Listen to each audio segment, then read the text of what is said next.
said, now, if we get caught, what will happen to me? They said, oh, you'll get deported in 24 hours and we'll go to prison for 3 years. I said, you're kidding. How many of you have been in prison for your faith? Out of 22, 18 raised their hands. I thought, no way.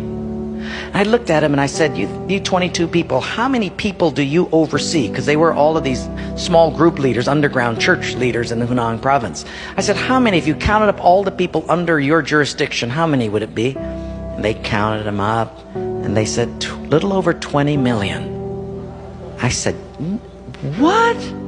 See, we forget there's 1.3 billion people in China. This is crazy.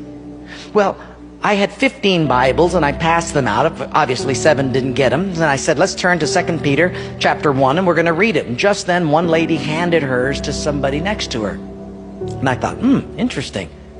Well, we turned there anyway, and as we started reading it, I understood why she gave it away. She had memorized the whole thing. She just recited the whole chapter. When it was done,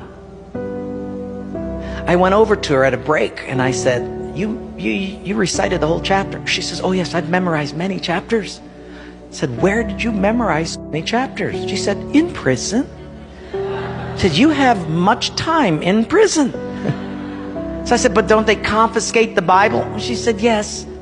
So people bring in scriptures written on pieces of paper and they bring it in. So I said, but then if they find that piece of paper on you, won't they confiscate that? She said, oh yes, that's why you memorize it as fast as you can. Because even though they can take the paper away, they can't take what's hidden in your heart. I thought, wow.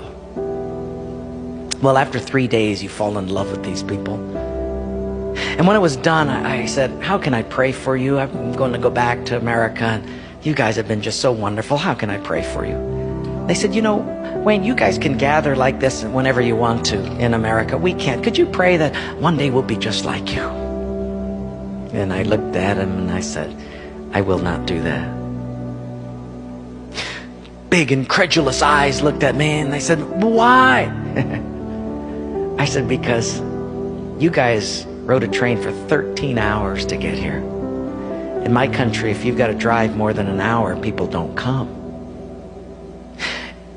You sat on a wooden floor for 3 days. In my country, if people have to sit more than 40 minutes, they leave. You sat not only here for 3 days on a hard wooden floor, but you did it without air conditioning.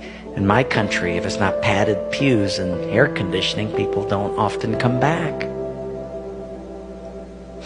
In my country, we have an average of 2 Bibles per family.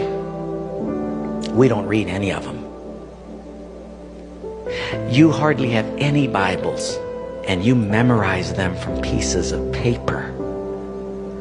I will not pray that we become like, you become like us, but I will pray that we become just like you.